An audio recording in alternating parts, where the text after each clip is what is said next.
The Saints aren't that far off. Here's why. We're going to be breaking down 3 realistic offseason decisions. They could be cap moves, draft pick, coaching tweaks, and explain how each one directly helps Saints bounce back in 2026. Move number 1.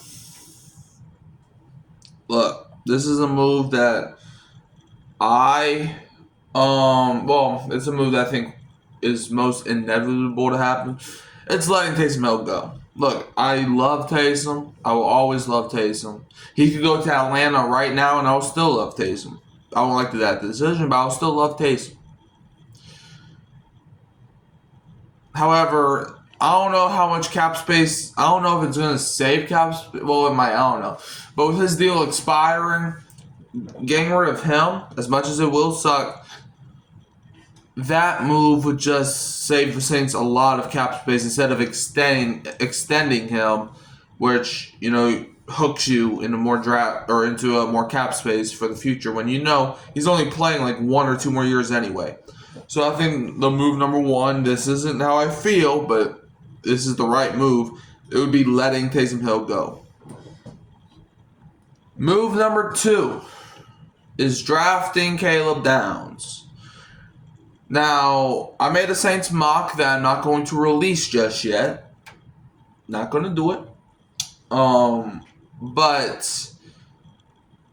However, I didn't have the Saints drafting Caleb Downs because he wasn't available. However, the guy I would love for the Saints to add is Caleb Downs, safety out of Ohio State. Now, in the mock draft that I'm using, he is projected to be the 6th overall pick,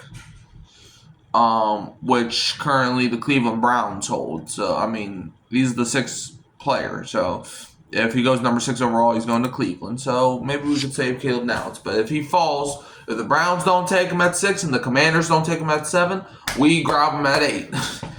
But yeah, Caleb Downs, who's 6 feet, 205 pounds. Caleb Downs has received first-round premonitions from the general consensus ever since he set foot on Alabama's campus as a 5-star recruit, an instant producer at the college football level. Downs was a star for the Crimson Tide defense in 2023, and then for Ohio State's championship caliber unit in 2024 and 2025. Downs' raw production underwhelms in comparison to his prestige, but don't let that fool you. On film, he's one of the best safety prospects in recent memory, and is a blue-chip player in the 2026 NFL Draft class. A fluid, explosive, and energized move at 6 feet, 205 pounds, Downs is special in the box with his combined. Okay, something just happened. What in the world just happened? Whatever. But yeah, Caleb Downs would be an excellent pick by the New Orleans Saints.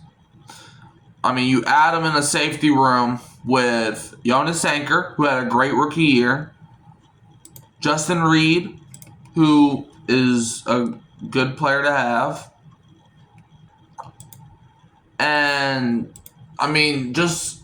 think about what we could do with Caleb Downs at defense. We could put him in the nickel, like Alontae Taylor. If he ends up walking free agency, you could play him there.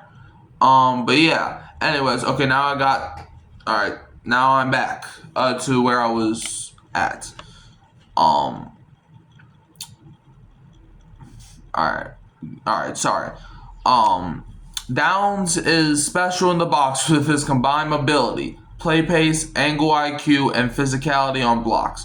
He's an expert at running alleys, scraping through contact, and securing solo tackles. And his instant reaction to stimulus ensures he's always responsive on plays. And while his raw production and coverage makes him easy to overlook in space, his coverage game is just as exhilarating. Downs is an uber instinctive cover man who can swiftly process route combinations, manage route relationships, transition with ease, and clamp down on stems from different alignments. He's the consummate glue guy with a cosmic football IQ and the versatility to play two high single high in the box as a rower. I think that's how you say it. And even as a big nickel and off man and zone. Positional value will be discussed with Downs, but regardless, he has all the hallmarks of a future All-Pro who makes the defense better. I think Pro Football. What's the website I was reading off of? Pro Football Network, I think it was.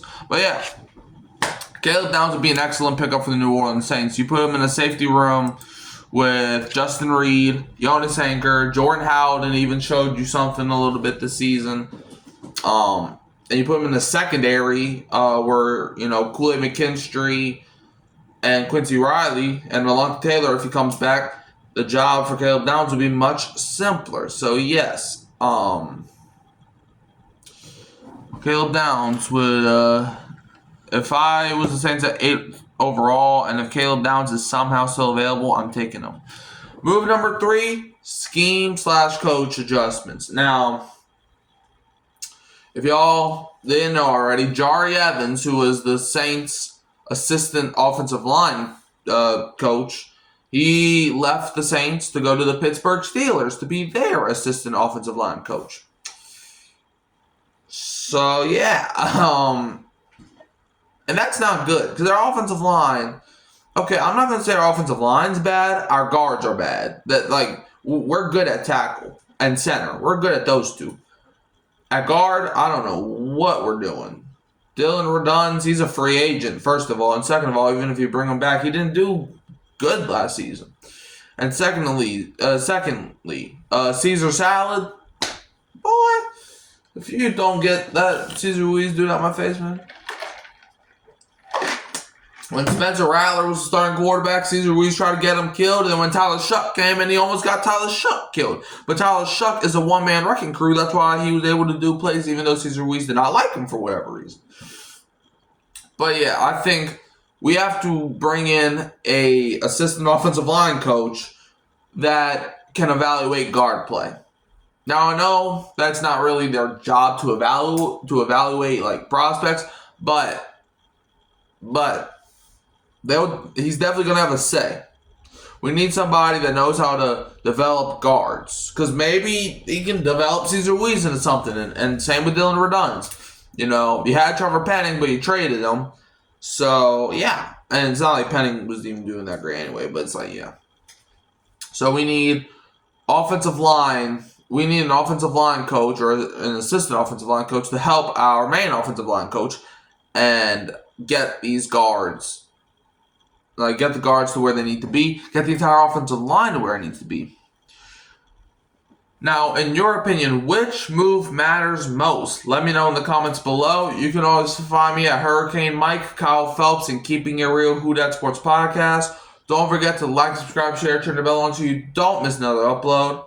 It's been over 3 years of me doing content as of yesterday. So I'm going to leave you as always with a Who Dat.